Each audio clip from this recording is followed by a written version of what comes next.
शुरू करते हैं 39वां अध्याय भागवत का। श्री कृष्ण बलराम का मथुरा गमन। श्री सुखदेव जी कहते हैं, भगवान श्री कृष्ण और बलराम जी ने अक्रूर जी का भलीभांति सम्मान किया। वे आराम से पलंग पर बैठ गए। उन्होंने मार्ग में जो जो अभिलाषाएं की थी वह सब पूरी हो गईं। परीक्षित, लक्ष्मी के आश्रय स्थान भगवान श्री कृष्ण के प्रसन्न होने पर ऐसी कौन सी वस्तु है जो प्राप्त नहीं हो सकती। फिर भी भगवान के परम प्रेमी भक्तजन किसी भी वस्तु की कामना नहीं करते। भगवान के भक्तजन जो होते हैं वो किसी भी वस्तु की कामना नहीं करते हैं। देवकी नंदन भगवान श्री कृष्ण ने सायंकाल का भोजन करने के बाद अक्रूर जी के पास जाकर अपने स्वजन संबंधियों के साथ कंस के व्यवहार तथा और उसके अगले कार्यक्रम के संबंध में पूछा। भगवान श्री कृष्ण ने कहा, चाचा जी, आपका हृदय बड़ा शुद्ध है। आपको यात्रा में कोई कष्ट तो नहीं हुआ। स्वागत है। मैं आपकी मंगल कामना करता हूँ। मथुरा के हमारे आत्मीय सुहृद, कुटुंबी तथा अन्य संबंधी सब कुशल और स्वस्थ है ना। हमारा नाम मात्र का मामा कंस तो हमारे कुल के लिए एक भयंकर व्याधि है। जब तक उसकी बढ़ती हो रही है तब तक हम अपने वंशों वाले और उनके बाल बच्चों का कुशल मंगल क्या पूछें। चाचा जी, हमारे लिए ये बड़े खेद की बात है कि मेरे ही कारण मेरे निरपराध और सदाचारी माता पिता को अनेकों प्रकार की यातनाएं झेलनी पड़ी, तरह तरह के कष्ट उठाने पड़े। और तो क्या कहूँ, मेरे ही कारण उन्हें हथकड़ी बेड़ी से जकड़ कर जेल में डाल दिया गया तथा मेरे ही कारण उनके बच्चे भी मार डाले गए। मैं बहुत दिनों से चाहता था कि आप लोगों में से किसी न किसी का दर्शन हो। ये बड़े सौभाग्य की बात है कि आज मेरी वह अभिलाषा पूरी हो गई। सौम्य स्वभाव चाचा जी, अब आप कृपा करके ये बतलाइए कि आपका शुभागमन किस निमित्त से हुआ। श्री सुखदेव जी कहते हैं, परीक्षित, जब भगवान श्री कृष्ण ने अक्रूर जी से इस प्रकार प्रश्न किया तब उन्होंने बतलाया कि कंस ने तो सभी यदुवंशियों से घोर वैर ठान रखा है। वह वसुदेव जी को मार डालने का भी उद्यम कर चुका है। अक्रूर जी ने कंस का संदेश और जिस उद्देश्य से उसने स्वयं अक्रूर जी को दूध बनाकर भेजा था, और नारद जी ने जिस प्रकार वसुदेव जी के घर श्री कृष्ण के जन्म लेने का वृतांत उसको बता दिया था, सो वह सब कह सुनाया। श्री अक्रूर जी की यह बात सुनकर विपक्षी शत्रुओं का दमन करने वाले भगवान श्री कृष्ण और बलराम जी हंसने लगे और इसके बाद उन्होंने अपने पिता नंद जी को कंस की आज्ञा सुना दी। तब नंद बाबा ने सब गोपों को आज्ञा दी कि सारा गोरस एकत्र करो, भेंट की सामग्री ले लो और छकड़े जोड़ो। कल प्रातःकाल ही हम सब मथुरा की यात्रा करेंगे और वहां चलकर राजा कंस को गोरस देंगे। वहां एक बहुत बड़ा उत्सव हो रहा है। उसे देखने के लिए देश की सारी प्रजा इकट्ठी हो रही है। हम लोग भी उसे देखेंगे। नंद बाबा ने गांव के कोतवाल के द्वारा ये घोषणा सारे व्रज में करवा दी। परीक्षित, जब गोपियों ने सुना कि हमारे मनमोहन श्याम सुंदर और गौर सुंदर बलराम जी को मथुरा ले जाने के लिए अक्रूर जी व्रज में आए हैं, तब उनके हृदय में बड़ी व्यथा हुई। वह व्याकुल हो गई और भगवान श्री कृष्ण के मथुरा जाने की बात सुनते ही बहुतों के हृदय में ऐसी जलन हुई कि गर्म सांस चलने लगी, मुख कमल कुमला गया और बहुतों की ऐसी दशा हुई। वह इस प्रकार अचेत हो गई कि उन्हें खिसकी हुई ओढ़नी, गिरते हुए कंगन और ढीले हुए जूड़ों तक का पता ना रहा। भगवान के स्वरूप का ध्यान आते ही बहुत सी गोपियों की चित्तवृत्तियां सर्वथा निवृत्त हो गईं, मानो वे समाधिस्थ आत्मा में स्थित हो गई हों और उन्हें अपने शरीर और संसार का कुछ ध्यान ही ना रहा। बहुत सी गोपियों के सामने भगवान श्री कृष्ण का प्रेम, उनकी मंद मंद मुस्कान और हृदय को स्पर्श करने वाली विचित्र पदों से युक्त मधुर वाणी नाचने लगी। वह उसमें तल्लीन हो गई, मोहित हो गई। गोपियां मन ही मन भगवान की लटकीली चाल, भावभंगी, प्रेम भरी मुस्कान, चितवन, सारे शोकों को मिटा देने वाली ठिठोलियां तथा उदारता भरी लीलाओं का चिंतन करने लगी और उनके विरह के भय से कातर हो गई। उनका हृदय, उनका जीवन, सब कुछ भगवान के प्रति समर्पित था।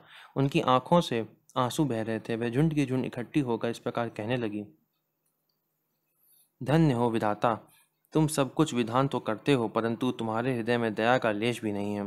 पहले तो तुम सौहार्द और प्रेम से जगत के प्राणियों को एक दूसरे के साथ जोड़ देते हो, उन्हें आपस में एक कर देते हो, मिला देते हो, परंतु अभी उनकी आशा अभिलाषाएं पूरी भी नहीं हो पाती, वे तृप्त ही नहीं हो पाते कि तुम उन्हें व्यर्थ ही अलग अलग कर देते हो। सच है, तुम्हारा ये खिलवाड़ बच्चों के खेल की तरह व्यर्थ ही है।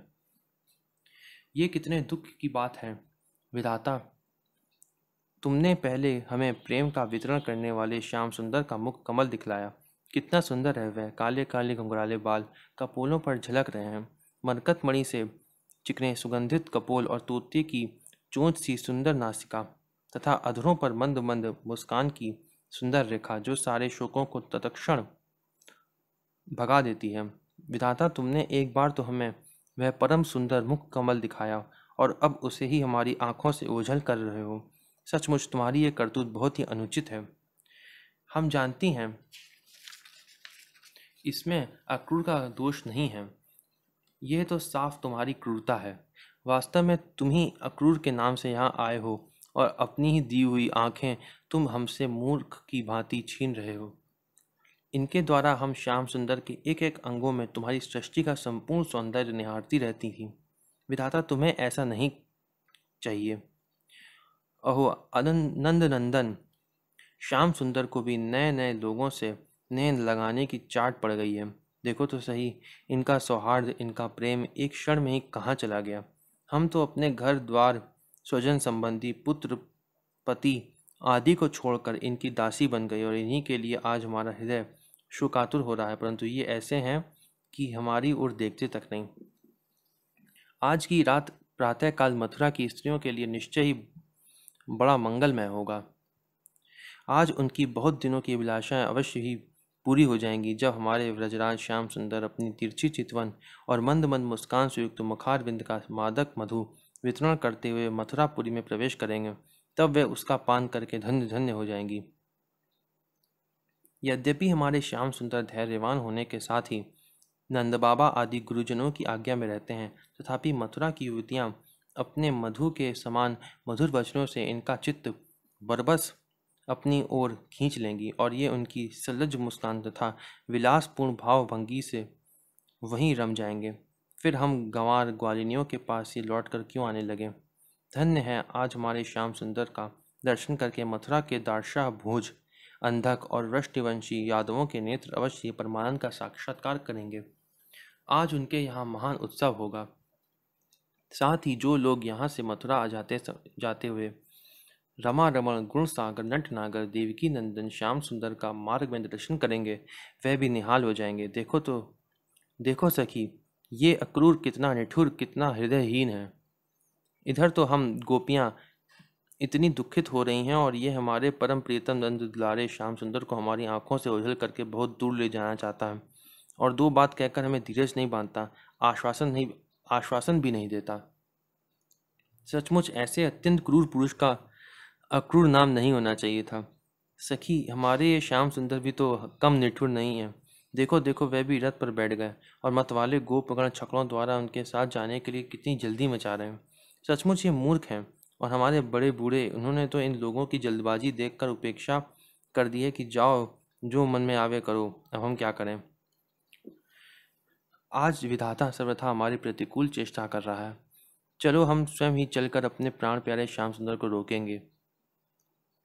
रोकेंगी। कुल के बड़े बूढ़े और बंधुजन हमारा क्या कर लेंगे। अरे सखी, हम आधे क्षण के लिए भी प्राण वल्लभ नंद नंदन का संग छोड़ने में असमर्थ थी। आज हमारे दुर्भाग्य ने हमारे सामने उनका वियोग उपस्थित करके हमारे चित्त को विनष्ट एवं व्याकुल कर दिया है। सखियों, जिनकी प्रेम भरी मनोहर मुस्कान, रस रहस्य की मीठी मीठी बातें, विलासपूर्ण चितवन और प्रेमालिंगन से हमने रासलीला की वह रात्रियां जो बहुत विशाल थीं, एक क्षण के समान बिता दी थीं, अब भला उनके बिना हम उन्हीं की दी हुई अपार विरह व्यथा का पार कैसे पावेंगी। एक दिन नहीं, प्रतिदिन की बात है। सायकाल में प्रतिदिन वह ग्वाल बालों से घिरे हुए बलराम जी के साथ वन में गौएं चराकर लौटते हैं। उनकी काली काली घुंघराली अलकियां और गले के पुष्पाहार गांव के खुर की रज से ढके रहते हैं। वे बांसुरी बजाते हुए अपनी मंद मंद मुस्कान और तिरछी चितवन से देख देख कर हमारे हृदय को वेध डालते हैं। उनके बिना भला हम कैसे जी सकेंगी।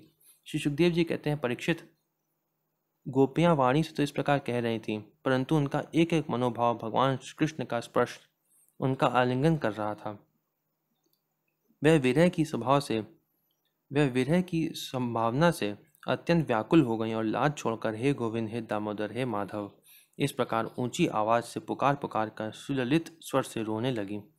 गोपियां इस प्रकार रो रही थी, रोते रोते सारी रात बीत गई। सूर्योदय हुआ। अक्रूर जी संध्या वंदन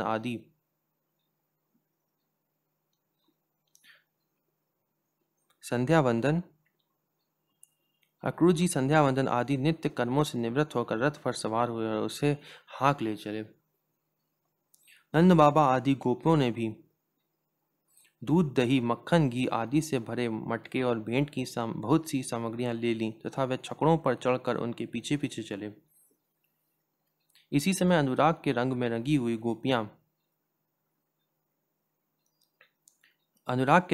हुई गोपियां अपने प्राण प्यारे श्री कृष्ण के पास गई और उनकी चितवन, मुस्कान आदि निरख कर कुछ कुछ सुखी हुई। अब वे अपने प्रियतम श्याम सुंदर से कुछ संदेश पाने की आकांक्षा से वहीं खड़ी हो गई। यदुवंश शिरोमणि भगवान श्री कृष्ण ने देखा कि मेरे मथुरा जाने से गोपियों के हृदय में बड़ी जलन हो रही है, वे संतप्त हो रही हैं। तब उन्होंने दूत के द्वारा मैं आऊंगा ये प्रेम संदेश भेजकर उन्हें धीरज बंधाया। गोपियों को जब तक रथ की ध्वजा और पहियों से उड़ती हुई धूल दिखती रही, तब तक उनके शरीर चित्र लिखित से वहीं ज्यों के त्यों खड़े रहे। परंतु उन्होंने अपना चित्त तो मनमोहन प्राण वल्लभ श्री कृष्ण के साथ ही भेज दिया था। अभी उनके मन में आशा थी कि शायद श्री कृष्ण कुछ दूर जाकर लौट आए, परंतु जब नहीं लौटे तब वे निराश हो गए और अपने अपने घर चली गईं। परीक्षित वे रात दिन अपने प्यारे श्याम सुंदर की लीलाओं का गान करती रहती और इस प्रकार अपने शोक संताप को हल्का करती।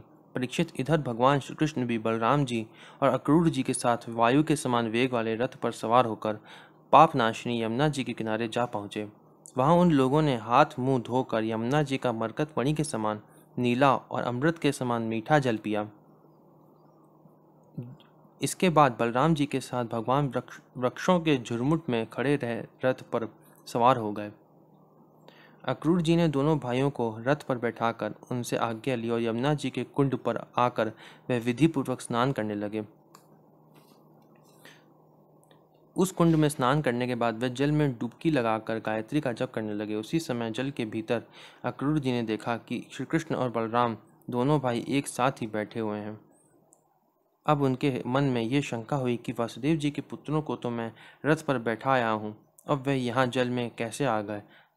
जब यहाँ है तो शायद रथ पर नहीं होंगे। ऐसा सोचकर उन्होंने सिर बाहर निकाल कर देखा, वे उस रथ पर भी पूर्ववत बैठे हुए थे। उन्होंने ये सोचकर कि मैंने उन्हें जो जल में देखा था वह भ्रम ही रहा होगा, फिर डुबकी लगाई। परंतु फिर उन्होंने वहां भी देखा कि साक्षात अंतदेव श्री शेष जी विराजमान है और सिद्ध चरण गंधर्व एवं असुर अपने अपने सिर झुकाकर उनकी स्तुति कर रहे हैं। श्री सुखदेव जी शेष जी के 1000 सिर हैं और प्रत्येक फण पर मुकुट सुशोभित है। कमलनाल के समान उज्ज्वल शरीर पर नीलांबर धारण किए हुए हैं और उनकी ऐसी शोभा हो रही है मानो सहस्र शिखरों से युक्त श्वेतगिरी कैलाश शोभायमान हो। अक्रूर जी ने देखा कि श्री शेष जी की गोद में श्याम मेघ के समान घनश्याम विराजमान हो रहे हैं। वह रेशमी पीतांबर पहने हुए हैं और बड़ी ही शांत चतुर्भुज मूर्ति है और कमल के रक्त जल के समान रत्नारे नेत्र हैं। उनका वदन बड़ा ही मनोहर और प्रसन्नता का सदन है। उनका मधुर हास्य और चारु चितवन चित्त को चुरा लेती है। भौहें सुंदर और नासिका तनिक ऊंची तथा बड़ी ही सुघड़ है। सुंदर कान, कपोल और लाल लाल अधरों की छटा निराली ही है। बाहें घुटनों तक लंबी और हष्ट पुष्ट है। कंधे ऊंचे और वक्षस्थल लक्ष्मी जी का आश्रय स्थान है। शंख के समान उतार चढ़ाव वाला सुडौल गला, गहरी नाभि और त्रिवली युक्त उदर पीपल के पत्ते के समान शोभायमान है। स्थूल कटी प्रदेश और नितंब हाथी की सूंड के समान जांघें, सुंदर घुटने एवं पिंडलियां हैं। एड़ी के ऊपर की गांठें उभरी हुई हैं और लाल लाल नखों से दिव्य ज्योतिर्मय किरणें फैल रही हैं। चरण कमल की अंगुलियां और अंगूठे नई और कोमल पंखुड़ियों के समान सुशोभित है। अत्यंत बहुमूल्य मणियों से जड़ा हुआ मुकुट, कड़े, बाजूबंद, करदनी, हार, नुपुर और कुंडलों से तथा यज्ञोपवीत से वह दिव्य मूर्ति अलंकृत हो रही है।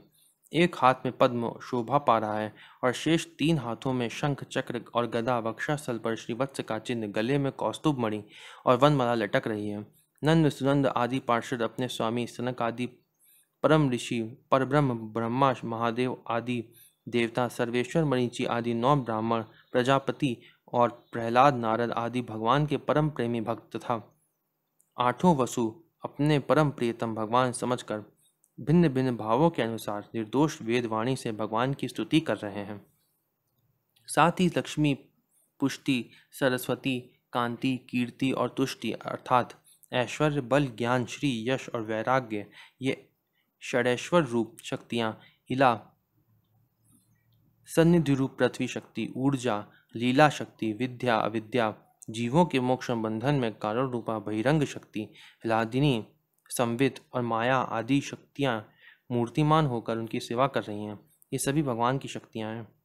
कौन कौन सी थी इसमें? इला, ऊर्जा, विद्या और अविद्या, लादिनी, संवित और माया आदि शक्तियां मूर्तिमान होकर उनकी सेवा कर रही हैं।